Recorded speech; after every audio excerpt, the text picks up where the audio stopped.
அனைவருக்கும் இனிய வணக்கங்கள். வெல்கம். வாங்க எல்லோரும் எப்படி இருக்கீங்க? நல்லா இருக்கீங்களா? நம்ம வீடியோக்குள்ளே போகிறதுக்கு முன்னாடி சேனலை சப்ஸ்கிரைப் பண்ணாதவங்க சப்ஸ்கிரைப் பண்ணிக்கோங்க. அப்போ தான் நான் போடுற வீடியோஸ் எல்லாம் உங்களுக்கு நோட்டிஃபிகேஷனாக வரும். வாங்க இன்றைக்கி என்ன பார்க்க போகிறோம் அப்படின்னா ஃப்ரெண்ட்ஸ், தக்காளி சாதம் எப்படி பண்ணுறது அப்படின்னு பார்க்கலாம் ஃப்ரெண்ட்ஸ். வாங்க வீடியோக்குள்ளே போகலாம். ஃபஸ்ட்டு என்ன பண்ணணும் அப்படின்னு பார்த்தீங்கன்னா, கடாய் அடுப்பில் வந்து குக்கரை வச்சுக்கலாம். குக்கரை வச்சோடனே நல்லா எண்ணெய் ஊற்றிக்கலாம்.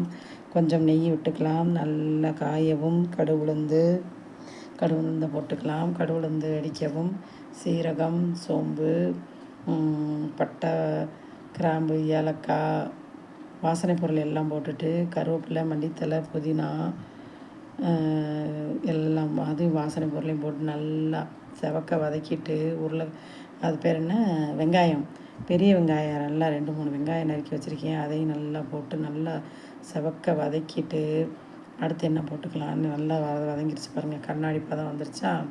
இப்போ என்னென்ன பார்த்தாங்கன்னா, நம்ம இஞ்சி பூண்டு நறுக்கி வச்சுருக்கோம், தட்டி வச்சுருக்கேன். அதையும் போட்டுக்கலாம். அதையும் போட்டு நல்லா வதக்கி கிண்டிக்கலாம். கிண்டி அதுவும் செவக்க வந்தோடனே நல்லா வதங்கணும் அப்படின்னா கொஞ்சம் ஒரு சிட்டிகை உப்பு, லைட்டாக ஒரு உப்பு தூவி விட்டோம்னா சீக்கிரம் வதங்கிடும்ப்பா. அப்புறம் தேவையான அளவு தக்காளி போட்டு நல்லா, நான் வந்து 2 டம்ளர் சாதம், 2 டம்ளர் அரிசிக்கு ஒரு 10 தக்காளி எடுத்திருக்கேன். சரிங்களா? உங்களுக்கு தேவையான அளவு எடுத்துக்கோங்க. இதுக்கு தேவையான அளவு எடுத்து அதை நல்லா ஒரு கழுவி வாஷ் பண்ணி அரிசியை தனியாக வச்சுட்டேன்.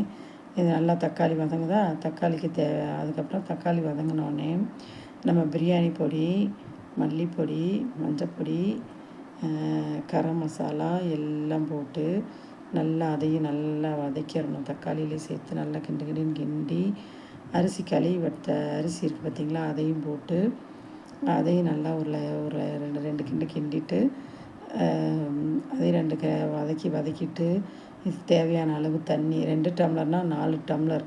சரிங்களா? ரொம்ப கொஞ்சம் குழைய வேணும் அப்படின்னா 5 டம்ளர் ஊற்றிக்கோங்க. ஊற்றி தேவையான அளவு உப்பு போட்டு நல்லா மூடி வச்சிடணும்.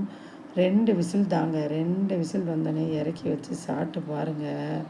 தக்காளி சாதம் சும்மா செம்மையாக மணமணக்கும் தக்காளி சாதம் ரெடி. நீங்களும் நல்ல முறையில் இதே மாதிரி வச்சு சாப்பிட்டு பாருங்கள். செம்மையாக இருக்கும். இதுக்கு நான் என்ன சைடிஷ் பண்ணியிருக்கேன் அப்படின்னு பார்த்தீங்கன்னா ஃப்ரெண்ட்ஸ், நம்ம உருளைக்கிழங்கு மசியல் தான் பண்ணியிருக்கேன். வாங்க சாப்பிடலாம். ஓகே ஃப்ரெண்ட்ஸ், வீடியோ பிடிச்சிருக்கோம். எல்லோருக்கும் லைக் பண்ணி கமெண்ட் பண்ணுங்கள். முக்கியமாக சப்ஸ்கிரைப் பண்ணிக்கோங்க. ஓகேவா? பாய். நெக்ஸ்ட் வீடியோவில் சந்திக்க வரை உங்களிடம் விடைபெறுவது உங்கள் நேச்சர். பாய்.